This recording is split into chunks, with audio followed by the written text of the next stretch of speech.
Assalamualaikum, nyambung video sebelumnya. Ternyata kita udah bahas ya, sejumlah bilioner itu rame-rame investasi ke startup biotech, ngarepin bisa mudah kembali, bisa sehat terus, bisa panjang umur, bisa jauh dari penuaan. Tapi hasilnya gimana masih walau alam. Barusan saya dengar lagi ya, sharing salah satu ilmuwan top di bidang penuaan, dia lontarkan satu pertanyaan besar. Siapakah emaknya King Kong? Lah, King Kongnya aja segitu, emaknya pasti besar kan ya. Tapi pertanyaan besarnya bukan soal emaknya King Kong, ding. Ngawur banget. Serius sekarang.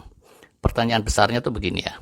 Andai Tuhan mengizinkan kalian untuk memutuskan, kalian ingin hidup sampai umur berapa sih sebenarnya? Nah, silakan dijawab di dalam hati. 1, 2, 3. Udah? Kalian udah dapat jawabannya di dalam hati? Gimana tuh rasanya? Puas? Atau masih gamang? Salah satu rekan dulu ya, berseloroh.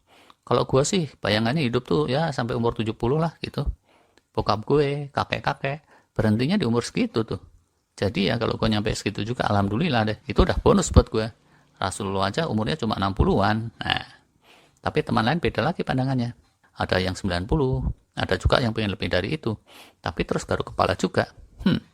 Kalau gue sampai tuir banget, 100 sekian tahun gitu misalnya, tapi ntar celingak-celingkung gak ada temen, gimana ya serunya? Nah, tua banget tapi sekujur tubuh cokot-cokot, sakit semua, malah kesiksa kali ya. Nah, udah tua, renta, mulut menyon lagi, dengkul melesat. Nah, gimana tuh?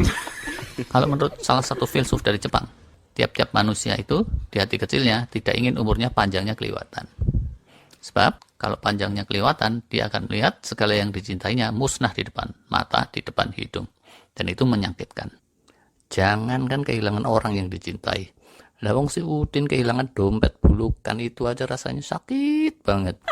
Padahal ya, dompet itu tuh udah mau dia buang juga. Cuma ya kebetulan di dalamnya tuh ada dolar sekepok hasil jualan embek. Disitulah urusannya. Oh alah Din. Gaya bener. Mau jualan embek aja kok bayarannya dolar. Udahlah. Namanya umur gak kepanjangan itu ya. Pasnya berapa sih?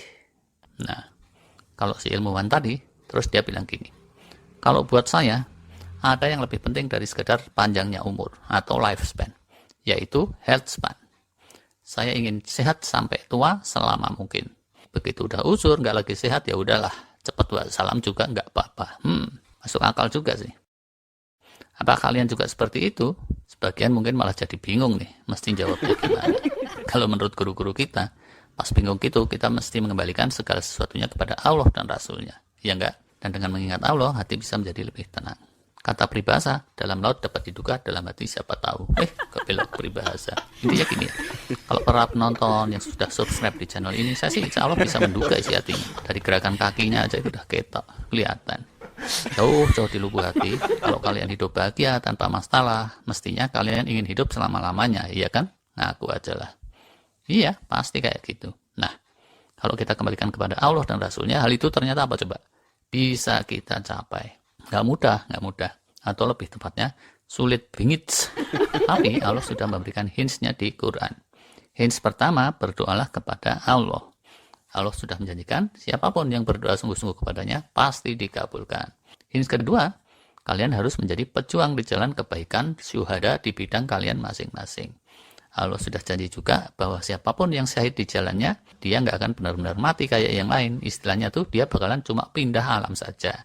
Lalu hidup terus, senantiasa hidup terus, dan tentunya sehat dan nggak kekurangan apa-apa. Sama aja bohong kan ya? Kalau hidup terus tapi dilanda sakit sekujur tubuh, terus bingung aja tiap hari mikirin utang dan cicilan. Di Quran, janji ini disebutkan antara lain di Al-Baqarah ayat 154, atau yang lebih tegas ada juga di Ali Imran ayat 169. Dan janganlah kamu mengira bahwa orang-orang yang syahid terbunuh di jalan Allah itu mati. Sebaliknya, mereka itu hidup di sisi Tuhannya dengan mendapat rezeki. Selesai nih urusan. Nggak butuh duit triliunan dan nggak usah terlalu ngarep sama biotek. Dan juga perlu dipahami berjuang di jalan Allah itu bukannya terus mesti perang sana-sini bunuh-bunuhan. Istri yang baik, ibu yang baik, suami, bapak, akin ini, siapapun yang berjuang keras, mengemban amanah kehidupannya dengan all out dan hati yang ikhlas, itu bisa masuk kelompok ini. Nih 97 tahun yang dengkulnya sudah ambiar cekot-cekot, itu aja masih bisa dapetin pahala jihad. Cuk, maaf ya, nenek nggak bisa bantu ikut-ikut lomba panjat tebing apalagi panjat pinang.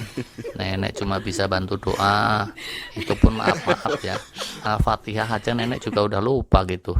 Maklum cu, bikun. Nah, ini kayaknya lucu, tapi Allah Maha Pemurah kan ya. Dan Rasul pernah menyampaikan, wahai para sahabat, itu ya orang-orang yang sepuh, yang usur dan miskin, yang cuma bisa nangis gemeter di pinggir jalan saat menghantar kalian berangkat jihad, kalau hatinya betul-betul punya semangat jihad juga, itu Allah akan menganugerahkan kepadanya pahala jihad. Subhanallah. Jadi ya, kalau para subscriber channel ini berapapun umurnya, itu insya Allah belum ada yang terlambat. Cuma ya kalau yang belum subscribe sih, walahu alam, bo yao gitu lah. Jadi ya, kalau kalian menghadapi beban berat, entah urusan anak yang kondisinya khusus, atau orang tua yang super khusus lagi, atau pasangan, kerjaan, apapun juga hardship dan kesulitan hidup, hentikanlah rasa galau. Jangan ada yang dikeluhkan, luruskan niat, luruskan hati, dan bergembiralah. Karena dibalik itu semua, Allah menjanjikan kebaikan berjuta kali. Maka dari itu, jadilah pejuang kehidupan.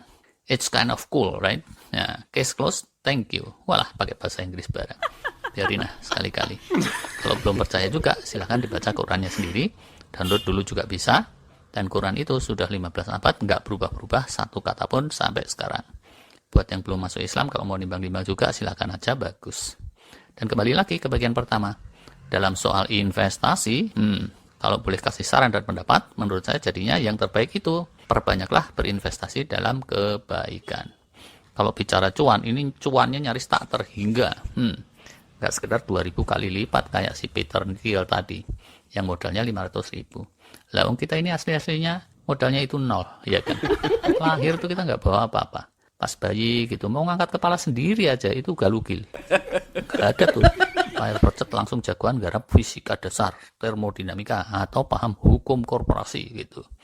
Yang ada tuh paling udah kuliah, susah payah beberapa semester, pas ujian mekatronika hasilnya jelebret. Lah, tapi di sini nggak ada. Ini adanya di sono tuh, di luar negeri, daerah Cipinang Kebembem. Nah, gitulah. Karena kebaikan Allah lah, kita terus dapat modal kehidupan. Kalau asli-aslinya kita, ya modalnya itu 0 pudul. Maka dari itu, kalau terus perjuangan dan kebaikan kita diganjar oleh beliau dengan kebahagiaan yang sejati, untuk selama-lamanya, Masya Allah. Itulah keberuntungan yang besar. Yuk, kita tutup dengan doa, semoga saudara-saudara kita yang telah gugur mendahului kita, para pejuang di jalan kebaikan, yang berjuang dengan hati ikhlas, dihitung sebagai syuhada Allah. Dan semoga kelak kita bisa menyusul mereka husnul khotimah.